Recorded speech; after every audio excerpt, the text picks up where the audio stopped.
Hello guys, today we will see in the question number 823 leet code के medium level की question है और question name है binary trees with factors. तो question statement देखते हैं। Given an array of unique integers, नाम जिसका एरे है और वो स्ट्रिक्टली ग्रेटर देन वन है, उसके सारे जो वैल्यू हैं सारे ग्रेटर देन वन है और हमें बनाना क्या है, we make a binary tree using this integers and each number may be use for any number of times, मतलब उसको कितने भी टाइम यूज कर सकते हैं, रिपीटेडली यूज कर सकते हैं। और each non leaf node value should be equal to the product of the value of its generate. चलो तो बताते हैं अब क्या करना है। जैसे ये एग्जाम्पल है 2 4 तो इसमें बोल रहा है अगर 2 एक बाइनरी है तो इसका कोई नोड नहीं है, कोई इनका नोड नहीं है और ये 4 है,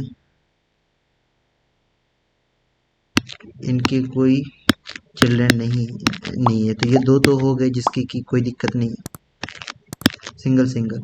अब एक बनाता हूँ मैं 4 का जिसकी की दो चिल्ड्रन है 2 2। तो ये जो नन लीफ है, नन लीफ मतलब 4 है, ये दोनों चिल्ड्रन का सम ये मल्टीप्लाई होना चाहिए, जैसे लाइक 2 इंटू 2 होना चाहिए 4। ये जो नोड है, जो कि पेरेंट नोड होनी चाहिए, अपने चिल्ड्रन नोड की मल्टीप्लिकेशन होनी चाहिए। तो बेसिकली ये कर रहा है और कितने ऐसे हम बना सकते हैं ये हमसे पूछा जा रहा है। तो गैस चलते हैं देखते हैं। जैसे एग्जांपल देखते हैं सबसे पहले कि हम लेते हैं वैल्यू 2 4 8 16। तो मैं इसका पूरा सॉल्व करूंगा नहीं, मतलब बताता हूँ बेसिकली आइडिया क्या है।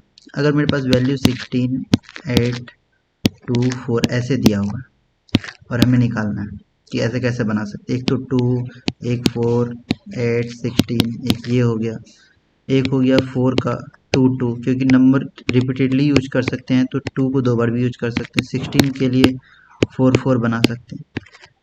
अब यहाँ पे देखने की बात है, जब 16 का 4 4 बन गया, ये तो एक हो गया, क्या इस 4 के अंदर भी 2 और इसका 2 नहीं बन सकता? ये भी 2 और 2 नहीं बन सकता? राइट, बन सकता है, कोई बड़ी बात नहीं। 16 का एक 8 एक 2, ये भी बन सकता है 8 इंटू 2 16।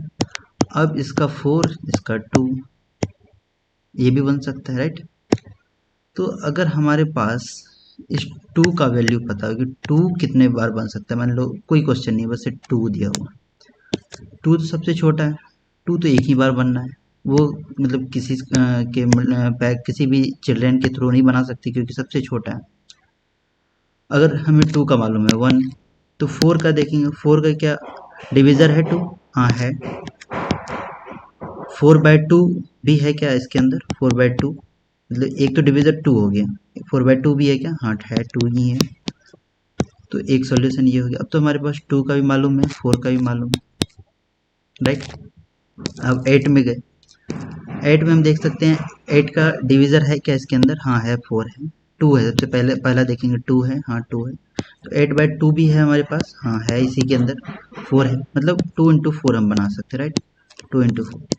अब यहाँ पे हम नहीं देख सकते हैं, 2 का तो ऑलरेडी निकाल चुके थे हम, क्योंकि हम यहाँ पे निकाले थे 2 का कितना सॉल्यूशन है, 1 सॉल्यूशन है, और 4 का कितना सॉल्यूशन है 1। यहाँ 1 1 सॉल्यूशन है तो कोई दिक्कत नहीं, 1 इंटू 1 मतलब इसका भी एक सॉल्यूशन है, इसका भी एक सॉल्यूशन है, तो ओवरऑल एक ही सॉल्यूशन होगा। अगर 4 का मान लो 2 सॉल्यूशन होता है, इसका 1 सॉल्यूशन होता है, तो एक बार तो इसका फर्स्ट सॉल्यूशन और इसका मान लो 2, इन दोनों का नाम ए भी रख दो, तो इसका ए पहला वाला सॉल्यूशन लेके बन जाता, दूसरा वाला दूसरी बार दूसरा वाला बन जाता। टोटल यहाँ 2 सॉल्यूशन हो जाते हैं, मतलब 2 इंटू 1, मतलब 4 का सॉल्यूशन मल्टीप्लाई 2 का सॉल्यूशन, ओवरऑल का सॉल्यूशन हो जाता। तो अगर हमें 16 8 2 4 ऐसे वैल्यू दिया हुआ है, 16 8 2 4, जब हम इसको इंक्रीजिंग ऑर्डर में सॉल्व किए, जब से पहले 2 का निकाले, फिर 4 का निकाले, फिर 8 का निकालेंगे, फिर 16 का निकालेंगे, तो हमारे लिए फ़ायदा है, क्योंकि हम 4 का जब निकाल रहे होंगे तो हमारे पास 2 ऑलरेडी निकला होगा। जब 16 का निकाल रहे होंगे तो 8 इंटू 2 करेंगे तो हमें 2 का पहले से मालूम होगा, 8 का पहले से मालूम होगा कि एक सॉल्यूशन है, इसका भी एक सॉल्यूशन है। अगर मान लो इसका 2 सॉल्यूशन होता, ऐसे 2 तरीके होते हैं 8 को निकालने के, तो हमें मालूम होता, अच्छा ठीक है। मान लो 32 ही देख लो, तो 16 का अगर हमें मालूम होगा 32 का आसान हो जाएगा। तो यहाँ पे जैसे 1 into 1 है तो बोल सकते हैं हाँ इसका 1 सॉल्यूशन है ऐसे करके निकालने का, इसके थ्रू 8 into 2 के थ्रू 4 into 4 का अलग सॉल्यूशन है, ऐसे करके 16 के तो बहुत सारे सॉल्यूशन है, लेकिन ऐसे 8 का 1 2 का 1, तो ऐसे हम देख सकते हैं कि हाँ पॉसिबल तो है भाई, आसान हो जाएगा। तो हम क्या करेंगे, सबसे पहले सॉर्ट करेंगे राइट, क्योंकि हमें सही सही आसानी हो रहा है 2 4 8 16। अब हम कुछ नहीं करेंगे, 2 का निकाल देंगे, कहेंगे भैया पहला वाले वैल्यू का निकालो, एक फॉर लूप चला देंगे, एक पहले अनऑर्डर्ड मैप निकाल लेंगे, जिसको कि अनऑर्डर्ड मैप में लॉन्ग लॉन्ग टाइप का एक बना लेंगे अनऑर्डर्ड मैप, एच मैप बोल लो या जो बोलो, जिसमें कि आंसर स्टोर करेंगे, मतलब 2 का आंसर क्या है, 4 का आंसर क्या है। अब हो गया, फॉर लूप स्टार्ट करेंगे जो कि इस पे आइटरेट करेगी, आई इक्वल टू मान लो ये एरे पे आइटरेट करेगी, फिर इसी के अंदर एक फॉर लूप चलेगी जो कि मान लो जब 8 पर होगी तो वो 2 से स्टार्ट होगी और चेक करेगी कि 8 का डिवीज़र है क्या 2, राइट। अगर डिवीज़र 2 है तो 8/2 भी है क्या हमारे पास, अगर है मान लो 4 है तो हम इन दोनों को मल्टीप्लाई करके उसका आंसर निकाल देंगे। अब देखो कोड में दिखाता हूँ थोड़ी सी तब समझ आएगी। कुछ नहीं किया, मॉड में आंसर निकालना है इसलिए मॉड का ये कर दिया, डिफाइन कर दिया लॉन्ग, कोई नहीं, ये हमारे पास फंक्शन दिया हुआ है, आंसर सबसे पहले 0 होगा इसलिए 0 लिख दिया, कुछ नहीं।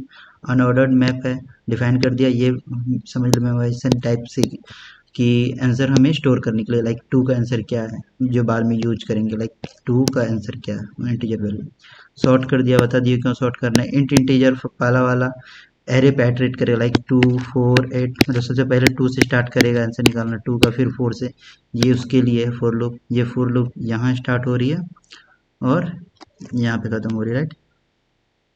तो अब देखते हैं करंट आंसर, ये यहाँ पे आपको समझना होगा करंट आंसर 1 क्यों है। करंट आंसर 1 इसलिए है क्योंकि सबसे पहला आंसर 1 होगा, जैसे आई इक्वल टू 2 है, सबसे पहला वाला आई आई इक्वल टू नहीं, एरे आई इक्वल टू 2 है, तो मतलब एक तो आंसर श्योर है ना, तो पहला आंसर पहले डाल दिया कि जब आई इक्वल टू 0, मतलब एरे का वैल्यू क्या होगा 2, 2 के लिए आंसर 1 पहले ही फिक्स कर दो, जब 4 पर जाएगा या एटरेट होकर के आई इक्वल टू 1 होगा तो उसका आंसर करंट आंसर 1 पहले फिक्स कर देना। उसके बाद हम जे, जैसे लाइक 16 पे 2 4 8 पर है तो जे 0 से स्टार्ट हो रहा होगा राइट, ये अब 2 से चेक करेगा क्या एरे आई मान लो आई इक्वल टू अभी 2 है, आई इक्वल टू 2 है और जे इक्वल टू क्या है 0।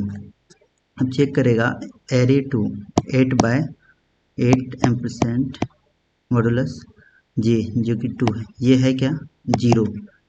अगर ये 0 हो गया मतलब डिवीज़र है राइट, 0 है तो कंटिन्यू नहीं होगा, और 0 के सिवा कुछ भी मान लिया रिमाइंडर 1 है इसका मतलब डिवीज़र नहीं है तो कंटिन्यू हो जाएगा एरे जे 4 के लिए राइट, लेकिन इसमें है इसलिए मान लीजिए 0 आया तो ये कंटिन्यू नहीं होगा और यहाँ पे आ जाएगा। तो आंसर 1 मतलब पहला वैल्यू जो है 8/2 वो 4 हो जाएगा और दूसरा खुद 2 है राइट।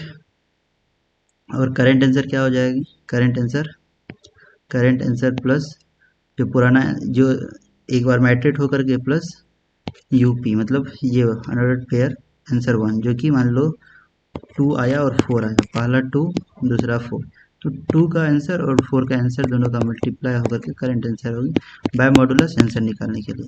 कुछ नहीं, फिर उसको स्टोर करना है हमें, उस वैल्यू को जैसे 2 का निकाल के 2 का स्टोर कर दिए, फिर आंसर को आंसर जो ये फाइनल ओवरऑल आंसर है सबको ऐड करते जा रहे हैं और रिटर्न कर दिया आंसर। चलिए अब देखते हैं कोड में। तो ये हमारे पास कोड है ऑलरेडी लिखा हुआ, सेम है बिल्कुल सेम जो वहाँ दिखाया आपको, तो रन करके देखते हैं।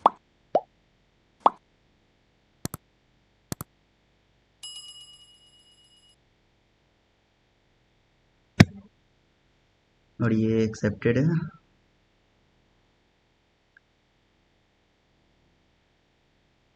और सबमिट भी हो गया, थैंक यू।